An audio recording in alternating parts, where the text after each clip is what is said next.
bangsa yang hidup setelah umat Nabi Nuh alaihissalam dan Nabi Hud alaihissalam. Nabi Saleh berasal dari kalangan kaum Samud yang tinggal di sebuah wilayah bernama Al-Hijr, yang kini lebih dikenal sebagai Madain Shalih, sebuah situs kuno yang diakui sebagai warisan budaya dunia oleh UNESCO. Berada di antara wilayah Arab Saudi dan Suriah, Al-Hijr menyimpan berbagai peninggalan yang dipahat pada batu-batu besar, diyakini sebagai tempat tinggal kaum Samud dan merupakan bukti peninggalan dari masa Nabi Saleh alaihissalam. Nabi Saleh alaihissalam lahir dari keluarga yang dihormati di kaumnya. Ayahnya bernama Ubaid dan keluarga mereka dikenal sebagai keluarga terpandang dengan keturunan yang baik. Dikatakan bahwa Nabi Saleh alaihissalam adalah keturunan dari Nabi Nuh alaihissalam yang juga dikenal sebagai bapak manusia setelah banjir besar di masa beliau. Dengan asal-usul yang mulia, Nabi Saleh tumbuh menjadi pemuda yang dihormati oleh kaumnya, disegani bukan hanya karena keturunan, tetapi juga karena kepribadian dan sifatnya yang mulia. Nabi Saleh alaihissalam memiliki kecerdasan, keluasan dalam bergaul, dan kepribadian yang rendah hati. Sikapnya yang tangkas dan penuh pengabdian membuatnya mendapatkan tempat khusus di hati masyarakat Samud. Ketika mencapai usia yang cukup, Allah Subhanahu wa Ta'ala memberikan wahyu dan mengangkat Nabi Saleh alaihissalam sebagai Rasul. Diperkirakan masa kenabiannya dimulai sekitar tahun 2100 sebelum Masehi, meskipun terdapat perbedaan pendapat di kalangan sejarawan mengenai waktu yang pasti. Namun pada masa tersebut, kaum Samud berada dalam keadaan yang sudah jauh dari tuntunan Allah Subhanahu wa Ta'ala. Mereka menyembah berhala dan menjalankan kehidupan yang penuh kemaksiatan serta kezaliman. Kaum Samud dikenal sebagai kaum yang memiliki kemampuan luar biasa dalam memahat batu dan membangun rumah di pegunungan, suatu keahlian yang jarang dimiliki kaum lain di masa itu. Mereka hidup dalam kemakmuran dan kemewahan, serta merasa bangga dengan kekuatan dan kecerdasan mereka dalam membangun struktur bangunan yang megah. Kaum Samud memanfaatkan gunung-gunung besar untuk membuat rumah mereka dengan kokoh dan mewah. Akan tetapi, di balik kemewahan dan kemegahan tersebut, kaum Samud hidup dalam kebodohan spiritual. Mereka menyembah berhala yang terbuat dari batu dan patung yang mereka pahat sendiri dengan keyakinan bahwa benda mati tersebut mampu memberikan keberuntungan dan perlindungan. Sahabat umat muslim, sebelum kita masuk ke kisah utamanya, kami mohon agar Anda menonton video ini hingga akhir supaya tidak terjadi kesalahpahaman. Jangan lupa untuk memberikan like, subscribe, dan tinggalkan komentar jika ada yang perlu diluruskan dari pembahasan kali ini. Bismillah, mari kita mulai kisahnya.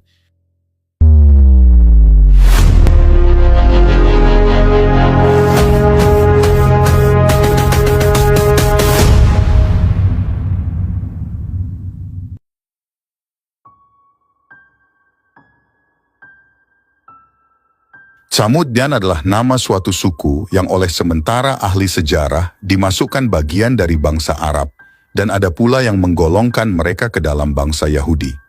Mereka bertempat tinggal di suatu dataran bernama Al-Hijr, terletak antara Hijaz dan Syam, yang dahulunya termasuk jajahan dan dikuasai suku Ad, yang telah habis binasa disapu angin topan yang dikirim oleh Allah Subhanahu wa Ta'ala sebagai pembalasan atas pembangkangan dan pengingkaran mereka terhadap dakwah dan risalah Nabi Hud alaihissalam. Kemakmuran dan kemewahan hidup serta kekayaan alam yang dahulu dimiliki dan dinikmati oleh kaum Ad telah diwarisi oleh kaum Samud.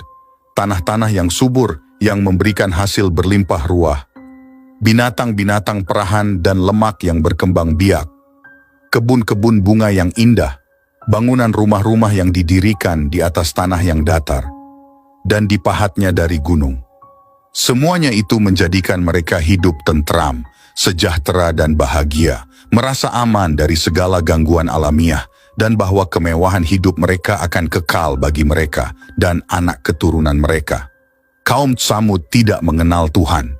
Tuhan mereka adalah berhala-berhala yang mereka sembah dan puja. Kepadanya mereka berkurban, tempat mereka minta perlindungan dari segala bala dan musibah, dan mengharapkan kebaikan serta kebahagiaan. Mereka tidak dapat melihat atau memikirkan lebih jauh dan apa yang dapat mereka jangkau dengan panca indera. Allah Subhanahu wa Ta'ala yang Maha Pengasih dan Maha Penyayang tidak akan membiarkan hamba-hambanya berada dalam kegelapan terus-menerus, tanpa diutusnya Nabi di sisinya untuk memberi penerangan dan memimpin mereka keluar dari jalan yang sesat ke jalan yang benar. Demikian pula Allah Subhanahu wa Ta'ala tidak akan menurunkan azab dan siksaan kepada suatu umat sebelum mereka diperingatkan dan diberi petunjukkan olehnya dengan perantara seorang yang dipilih untuk menjadi utusan dan rasulnya.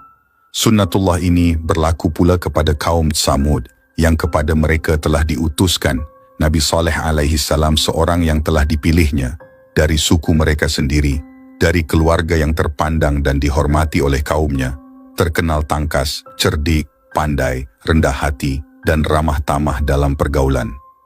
Dikenalkan mereka oleh Nabi Saleh alaihi salam kepada Tuhan yang sepatutnya mereka sembah, Tuhan Allah Subhanahu wa Ta'ala, yang Maha Esa, yang telah menciptakan mereka, menciptakan alam sekitar mereka, menciptakan tanah-tanah yang subur, yang menghasilkan buah-buahan, keperluan hidup mereka, menciptakan binatang-binatang yang memberi manfaat dan berguna bagi mereka, dan dengan demikian memberi kepada mereka kenikmatan dan kemewahan hidup, dan kebahagiaan lahir dan batin. Tuhan yang Esa itulah yang harus mereka sembah, dan bukan patung-patung yang mereka pahat sendiri dari batu-batu gunung, yang tidak berkuasa memberi sesuatu kepada mereka, atau melindungi mereka dari ketakutan dan bahaya.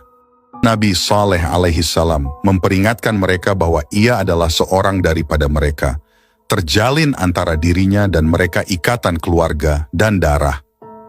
Mereka adalah kaumnya dan sanak keluarganya, dan dia adalah seketurunan dan sesuku dengan kaumnya. Ia mengharapkan kebaikan dan kebajikan bagi kaumnya, dan sesekali tidak akan menjerumuskan kaumnya ke dalam hal-hal yang akan membawa kerugian, kesengsaraan, dan kebinasaan bagi kaumnya. Ia menerangkan bahwa dirinya adalah pesuruh dan utusan Allah Subhanahu wa Ta'ala, dan apa yang diajarkan dan didakwahkan kepada kaumnya adalah amanat dari Allah Subhanahu wa Ta'ala yang harus dia sampaikan kepada mereka untuk kebaikannya semasa hidup dan sesudah mati di akhirat kelak. Ia mengharapkan kaumnya mempertimbangkan dan memikirkan sungguh-sungguh apa yang ia serukan, anjurkan, dan agar kaumnya segera meninggalkan persembahan kepada berhala-berhala itu, dan percaya beriman kepada Allah yang Maha Esa, seraya bertaubat dan mohon ampun kepadanya atas dosa dan perbuatan syirik yang selama ini telah dilakukan. Allah Subhanahu wa Ta'ala Maha dekat, Maha mendengar doa mereka, dan memberi ampun kepada yang salah bila dimintanya. Terpanjatlah kaum Nabi Saleh alaihi salam mendengar seruan dan dakwahnya, yang bagi mereka merupakan hal yang baru, yang tidak diduga akan datang dari saudara atau anak mereka sendiri. Maka serentak ditolaklah ajakan Nabi Saleh alaihi salam itu, seraya berkata mereka kepadanya, "Wahai Saleh, kami mengenalmu seorang yang pandai, tangkas dan cerdas, pikiranmu tajam dan pendapat serta semua pertimbanganmu selalu tepat. Pada dirimu kami melihat tanda-tanda kebajikan dan sifat-sifat yang terpuji. Kami mengharapkan dari engkau sebetulnya untuk memimpin kami menyelesaikan hal-hal yang rumit, yang kami hadapi, memberi petunjuk dalam soal-soal yang gelap bagi kami, dan menjadi ikutan dan kepercayaan kami dikala kami menghadapi krisis dan kesusahan. Akan tetapi segala harapan itu menjadi meleset, dan kepercayaan kami kepadamu tergelincir hari ini dengan tingkah lakumu dan tindak tandukmu yang menyalahi adat istiadat dan tata cara hidup kami. Apakah yang engkau serukan kepada kami? Engkau menghendaki agar kami meninggalkan persembahan kami dan nenek moyang kami, persembahan dan agama yang telah menjadi darah daging kami. Dan ini sudah menjadi sebagian hidup kami sejak kami dilahirkan, dan tetap menjadi pegangan untuk selama-lamanya. Kami sesekali tidak akan meninggalkannya karena seruanmu, dan kami tidak akan mengikutimu yang sesat itu. Kami tidak mempercayai omong kosongmu, bahkan meragukan kenabianmu. Kami tidak akan mendurhakai nenek moyang kami dengan meninggalkan persembahan dan mengikuti jejakmu." Nabi Saleh alaihi salam memperingatkan mereka agar jangan menentangnya dan agar mengikuti ajakannya beriman kepada Allah Subhanahu wa Ta'ala yang telah mengaruniakan rezeki yang luas dan penghidupan yang sejahtera. Diceritakan kepada mereka kisah kaum-kaum yang mendapat siksa dan azab dari Allah Subhanahu wa Ta'ala karena menentang Rasulnya dan mendustakan risalahnya. Hal yang serupa itu dapat terjadi jika mereka tidak mau menerima dakwahnya dan mendengar nasihatnya yang diberikannya secara ikhlas dan jujur. Sebagai seorang anggota dari keluarga besar dan yang tidak mengharapkan atau menuntut upah atas usahanya itu, ia hanya menyampaikan amanat Allah Subhanahu wa Ta'ala yang ditugaskan kepadanya. Hanya Allah lah yang akan memberinya upah dan ganjaran untuk usahanya memberi pimpinan dan tuntutan kepada mereka. Sekelompok kecil dari kaum Tsamud yang kebanyakannya terdiri dari orang-orang yang kedudukan sosial lemah, menerima dakwah Nabi Saleh alaihi salam dan beriman kepadanya. Sedangkan sebagian yang terbesar terutamanya yang tergolong orang-orang kaya dan berkedudukan tetap berkeras kepala dan menyombongkan diri, menolak ajakan Nabi Saleh alaihi salam dan mengingkari kenabiannya dan berkata kepadanya, "Wahai Saleh, kami kira bahwa engkau telah kerasukan syaitan dan terkena sihir. Engkau telah menjadi sinting dan menderita sakit gila. Akalmu sudah berubah dan pikiranmu sudah kacau, sehingga engkau dengan tidak sadar telah mengeluarkan kata-kata ucapan yang tidak masuk akal, dan mungkin engkau sendiri tidak memahaminya. Engkau mengaku bahwa engkau telah diutuskan oleh Tuhanmu sebagai nabi dan rasulnya. Apakah kelebihanmu daripada kami semua, sehingga engkau dipilih menjadi rasul, padahal ada orang-orang di antara kami yang lebih patut dan lebih pantas untuk menjadi nabi atau rasul daripada engkau. Tujuanmu dengan bercerita omong kosong dan kata-katamu hanyalah untuk mengejar kedudukan dan ingin diangkat menjadi kepala dan pemimpin bagi kaummu. Jika engkau merasa bahwa engkau sehat badan dan sehat pikiran, mengaku bahwa engkau tidak mempunyai arah dan tujuan yang terselubung dalam dakwahmu itu, maka hentikanlah usahamu menyiarkan agama barumu dengan mencerca persembahan kami dan nenek moyangmu sendiri. Kami tidak akan mengikuti jalanmu dan meninggalkan jalan yang telah ditempuh oleh orang-orang tua kami lebih dahulu." Nabi Saleh alaihi salam menjawab, "Aku telah berulang-ulang mengatakan kepadamu bahwa aku tidak mengharapkan sesuatu apapun dirimu sebagai imbalan atas usahaku dalam memberi tuntunan dan penerangan kepada kamu. Aku tidak mengharapkan upah atau mendambakan pangkat dan kedudukan bagi usahaku ini. Yang aku lakukan semata-mata atas perintah Allah Subhanahu wa Ta'ala. Dan darinya kelak aku harapkan balasan dan ganjaran untuk itu. Dan bagaimana aku dapat mengikutimu dan menelantarkan tugas dan amanat Tuhan kepadaku? Padahal kalau aku telah memperoleh bukti-bukti yang nyata atas kebenaran dakwahku. Janganlah sesekali kamu harapkan bahwa aku akan melanggar perintah Tuhanku dan melalaikan kewajibanku kepadanya, hanya semata-mata untuk melanjutkan persembahan nenek moyangmu yang batil itu. Siapakah yang akan melindungiku dari murka dan azab Tuhan jika aku berbuat demikian? Sesungguhnya kamu hanya akan merugikan dan membinasakan aku dengan seruanmu itu." Setelah gagal dan berhasil menghentikan usaha dakwah Nabi Saleh alaihi salam, dan dilihatnya ia bahkan makin giat menarik orang-orang mengikutinya dan berpihak kepadanya, para pemimpin dan pemuka kaum Tsamud berusaha hendak membendung arus dakwahnya yang makin lama makin mendapat perhatian, terutama dari kalangan bawahan menengah dalam masyarakat.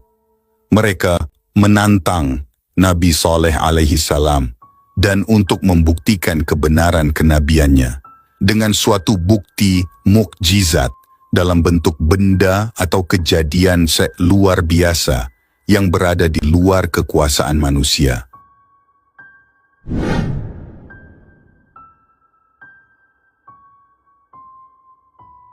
Nabi Saleh alaihi salam sadar bahwa tentangan kaumnya yang menuntut bukti darinya berupa mukjizat itu adalah bertujuan hendak menghilangkan pengaruhnya dan mengikis habis kewibawaannya di mata kaumnya, terutama para pengikutnya, bila ia gagal memenuhi tantangan dan tuntutan mereka. Nabi Saleh alaihi salam membalas tentangan mereka dengan menuntut janji dengan mereka bila ia berhasil mendatangkan mukjizat yang mereka minta, bahwa mereka akan meninggalkan agama, persembahan, dan akan mengikuti Nabi Saleh alaihi salam dan beriman kepadanya. Sesuai dengan permintaan dan petunjuk pemuka-pemuka kaum Tsamud, berdoalah Nabi Saleh alaihi salam memohon kepada Allah Subhanahu wa Ta'ala agar memberinya suatu mukjizat untuk membuktikan kebenaran risalahnya, dan sekaligus mematahkan perlawanan dan tentangan kaumnya yang masih berkeras kepala itu. Ia memohon dari Allah Subhanahu wa Ta'ala dengan kekuasaannya, menciptakan seekor unta betina, dikeluarkannya dari perut sebuah batu karang besar yang terdapat di sisi sebuah bukit yang mereka tunjuk. Maka sejurus kemudian dengan izin Allah Subhanahu wa Ta'ala yang Maha Kuasa lagi Maha Pencipta, terbelahlah batu karang yang ditunjuk itu, dan keluar dari perutnya seekor unta betina. Dengan menunjuk kepada binatang yang baru keluar dari perut batu besar itu, berkatalah Nabi Saleh alaihi salam kepada mereka, "Inilah dia unta Allah Subhanahu wa Ta'ala, janganlah kamu ganggu, dan biarkanlah ia mencari makanannya sendiri di atas bumi Allah. Ia mempunyai giliran untuk mendapatkan air minum, dan kamu mempunyai giliran untuk mendapatkan minum bagimu, dan bagi ternakanmu juga, dan ketahuilah bahwa Allah Subhanahu wa Ta'ala akan menurunkan azabnya bila kamu sampai mengganggu binatang ini." Kemudian berkeliaranlah unta tersebut di ladang-ladang, memakan rumput sesuka hatinya tanpa mendapat gangguan. Dan ketika giliran minumnya tiba, pergilah unta itu ke sebuah perigi, yang diberi nama perigi unta, dan minumlah sepuas hatinya. Dan pada hari-hari, giliran unta Nabi Saleh alaihi salam itu datang minum, tiada seekor binatang lain berani menghampirinya. Hal mana menimbulkan rasa tidak senang pada pemilik-pemilik binatang itu, yang makin hari makin merasakan bahwa adanya unta Nabi Saleh alaihi salam di tengah-tengah mereka itu merupakan gangguan laksana duri yang melintang di dalam kerongkong. Dengan berhasilnya Nabi Saleh alaihi salam mendatangkan mukjizat yang mereka tuntut, gagallah para pemuka kaum Tsamud dalam usahanya untuk menjatuhkan kehormatan dan menghilangkan pengaruh Nabi Saleh alaihi salam. Bahkan sebaliknya telah menambah tebal kepercayaan para pengikutnya dan menghilang banyak keraguan dari kaumnya. Maka dihasutlah oleh pemilik-pemilik ternak yang merasa jengkel dan tidak senang dengan adanya unta Nabi Saleh alaihi salam yang merajalela di ladang dan kebun-kebun mereka, serta ditakuti oleh binatang-binatang peliharaannya. Persekongkolan diadakan oleh orang-orang dari kaum Tsamud untuk mengatur rancangan pembunuhan unta Nabi Saleh alaihi salam. Dan selagi orang masih dibayangi oleh rasa takut dari azab yang diancam oleh Nabi Saleh alaihi salam bila untanya diganggu, di samping adanya dorongan keinginan yang kuat untuk melenyapkan binatang itu dari atas muka bumi, muncullah tiba-tiba seorang janda bangsawan yang kaya raya, menawarkan akan menyerahkan dirinya kepada siapa saja yang dapat membunuh unta Nabi Saleh alaihi salam. Di samping janda itu ada seorang wanita lain yang mempunyai beberapa putri cantik-cantik, menawarkan akan menghadiahkan salah seorang dari putri-putrinya kepada orang yang berhasil membunuh unta itu. Dua macam hadiah yang menggiurkan dari kedua wanita itu, di samping hasutan para pemuka Tsamud, mengundang dua orang lelaki bernama Mushadda bin Muharrij dan Gudar bin Salif. Mereka berkemas-kemas akan melakukan pembunuhan untuk meraih hadiah yang dijanjikan. Di samping sanjungan dan pujian yang akan diterimanya dari para kafir suku Tsamud bila unta Nabi Saleh alaihi salam telah mati dibunuh. Dengan bantuan 7 orang lelaki, maka bersembunyilah kumpulan itu di suatu tempat, di mana biasanya dilalui oleh unta dalam perjalanannya ke perigi ke tempat unta minum. Dan begitu unta-unta yang tidak berdosa itu melewatinya, lalu segeralah dipanah betisnya oleh Musadda yang disusul oleh Gudar, dengan menikamkan pedangnya di perutnya. Dengan perasaan merasa hebat dan bangga, pergilah para pembunuh unta itu ke ibu kota, menyampaikan berita matinya unta Nabi Saleh alaihi salam yang mendapat sambutan sorak-sorai dan teriakan gembira. Dari pihak musyrikin seakan-akan mereka kembali dari medan perang dengan membawa kemenangan yang gilang gemilang. Berkata mereka kepada Nabi Saleh alaihi salam, "Wahai Saleh, untamu telah mati dibunuh. Cobalah datangkan akan apa yang engkau katakan dulu, akan ancamannya bila unta itu diganggu. Jika engkau betul-betul termasuk orang yang benar dalam kata-katanya." Nabi Saleh alaihi salam menjawab, "Aku telah peringatkan kamu bahwa Allah Subhanahu wa Ta'ala akan menurunkan azabnya atas kamu jika kamu mengganggu unta itu. Maka dengan terbunuhnya unta itu, maka tunggulah engkau akan tibanya masa azab yang Allah Subhanahu wa Ta'ala telah janjikan. Dan telah aku sampaikan kepada kamu, kamu telah menantang Allah Subhanahu wa Ta'ala, dan terimalah kelak akibat tantanganmu kepadanya. Janji Allah Subhanahu wa Ta'ala tidak akan meleset. Kamu boleh bersukaria dan bersenang-senang selama 3 hari ini, kemudian terimalah ganjaranmu yang setimpal pada hari keempat. Demikianlah kehendak Allah Subhanahu wa Ta'ala dan takdirnya yang tidak dapat ditunda atau dihalang." Ada kemungkinan menurut sementara ahli tafsir bahwa Allah Subhanahu wa Ta'ala melalui Rasulnya Nabi Saleh alaihi salam memberi waktu 3 hari itu untuk memberi kesempatan kalau mereka sadar akan dosanya dan bertaubat minta ampun serta beriman kepada Nabi Saleh alaihi salam kepada risalahnya. Akan tetapi dalam kenyataannya tempo 3 hari itu bahkan menjadi bahan ejekan kepada Nabi Saleh alaihi salam, yang ditantangnya untuk mempercepat datangnya azab itu dan tidak usah ditangguhkan 3 hari lagi.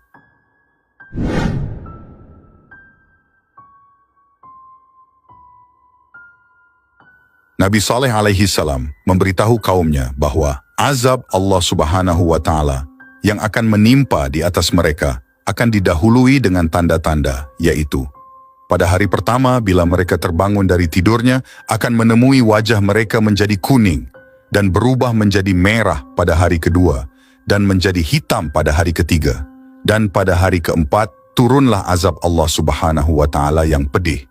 Mendengar ancaman azab yang diberitahukan oleh Nabi Saleh alaihi salam kepada kaumnya, kelompok 9 orang tersebut, kelompok si pembunuh unta, merencanakan pembunuhan kepada Nabi Saleh alaihi salam sebelum mendahului tibanya azab yang diancamkan itu. Mereka mengadakan pertemuan rahasia dan bersumpah bersama akan melaksanakan rancangan pembunuhan itu di waktu malam. Di saat orang-orang masih tidur nyenyak untuk menghindari tuntutan oleh keluarga Nabi Saleh alaihi salam jika diketahui identitas mereka sebagai pembunuhnya. Rancangan mereka ini dirahasiakan sehingga tidak diketahui dan didengar oleh siapapun kecuali ke-9 orang itu sendiri.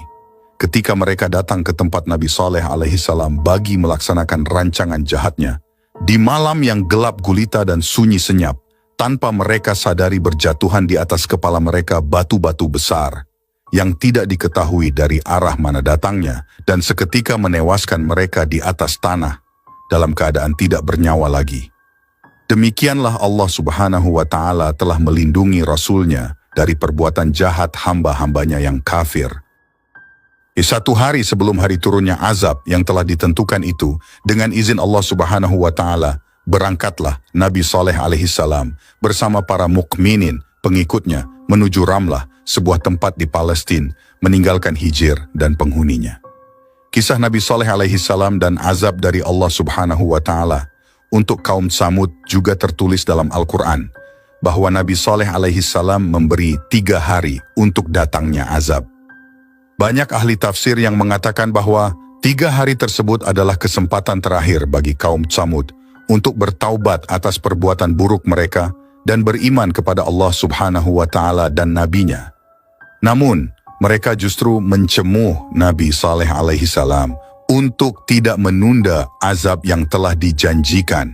Mereka pun bersukaria dan mengadakan pesta Diriwayatkan hari pertama sebelum datangnya azab, wajah kaum Tsamud yang ingkar berubah warna menjadi warna kuning.